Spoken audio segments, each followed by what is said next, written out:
Hey, this is Liz from her DIY Dream Home. Welcome back to the next episode of my DIY Dream Home build. The first episode, I just said I bought land and I gave you a tour of the property.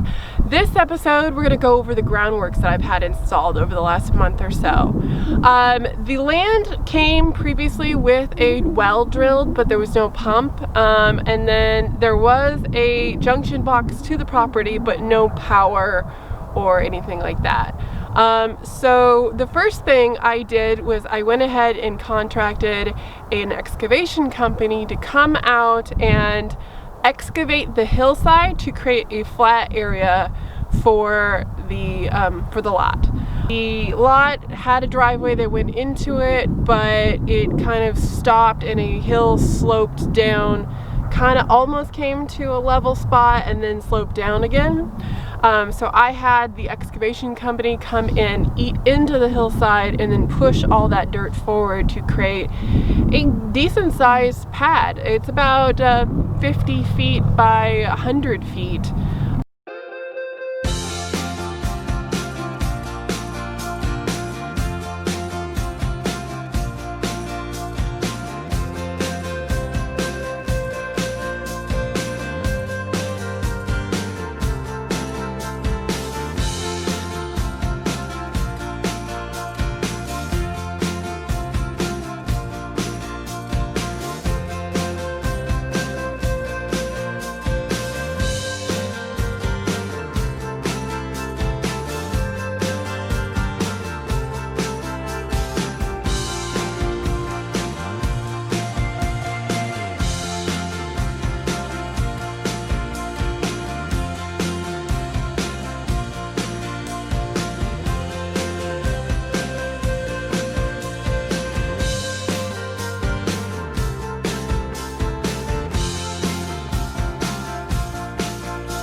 That took about a half a day, and then the next day they came in and did another about a half day's of work with their bobcat and kind of pushed and leveled all the dirt out.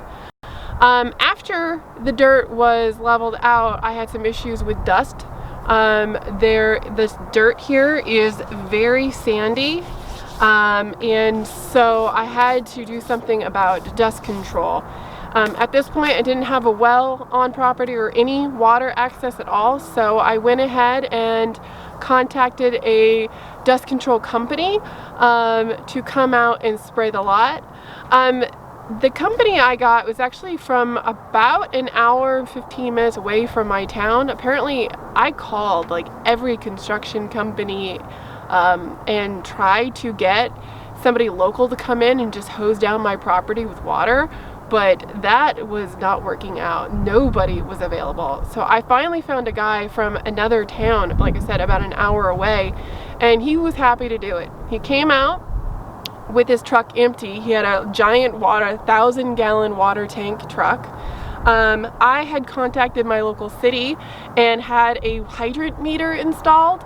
It's basically the water hydrant has a connection to it, and it meters how much water you're using, and then I get billed for that. For every 720 gallons of water used, it was like 30 cents or some crazy low number like that. So he came in, was able to connect to the hydrant, which was about a quarter of a mile from my property, and then he just drove it here and then used a big fire hose to kind of wet down the area. He let me actually do it for a little bit. It was kind of fun, just to kind of spray everything, and we just kept spraying until the dirt stopped absorbing all the water and some stayed on top. That really helped. It created a crust on the property so that you could walk around without moon dust kind of blowing in the wind. After that, I had a rock company come out and drop about 12 yards of 1.5-inch crushed rock. They were able to just tailgate drop it in 3 smooth runs, and created a nice 25-foot wide, 2-inch deep layer of rock so that I wouldn't have issues with getting stuck in the mud or and building on it. So they came out and did that one day. And then after that, I was ready to get the electric and the well installed. So I had the excavation company come out and trench from where the conduit from the junction box kicked out underneath the driveway to the place where we're going to put the well brains, I guess you would call it, and the meter and all that stuff. And then he trenched from where the well was drilled again back to where it was coming from. So it kind of created a Y in the property. After the trenching was all done, next was time to do the power.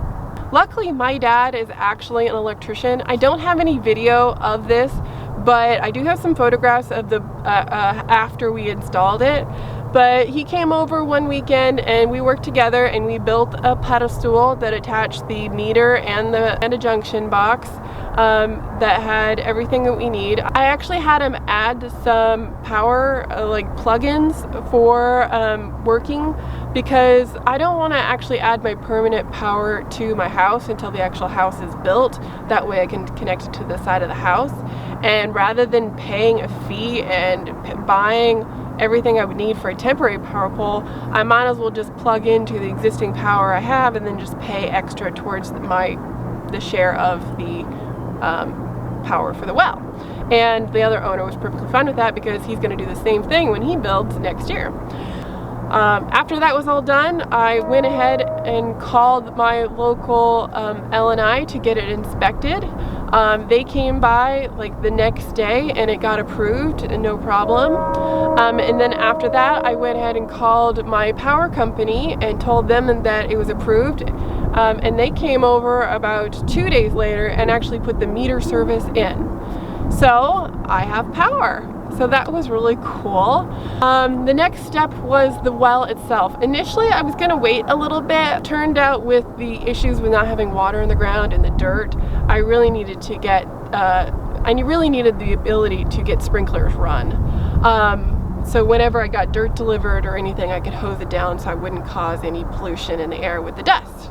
So I contacted my well installer, and he came out and installed the well. Like I said, the hole and the pipe was already there, so he put in a 5 horsepower variable speed well pump in the well, and then all the piping, and then he ran the water lines, 2-inch PVC water lines from the wellhead to the brains of the pump, and set up the pressure tank, and set up actually 2 frost-free hose bibs, one for me and one for my neighbor. That way we both have access to water there, and then you can do anything on your houses.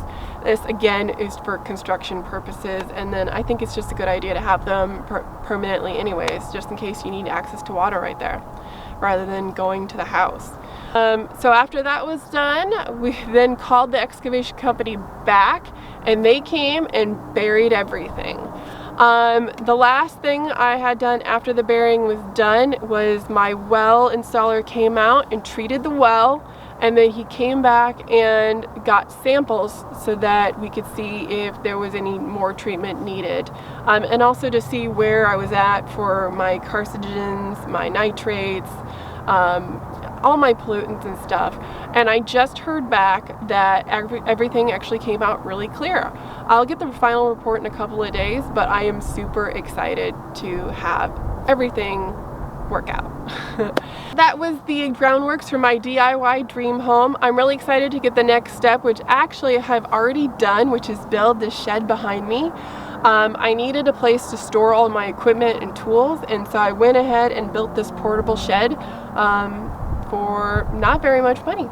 So that's the next video. Please like and subscribe if you haven't already, and thanks for watching.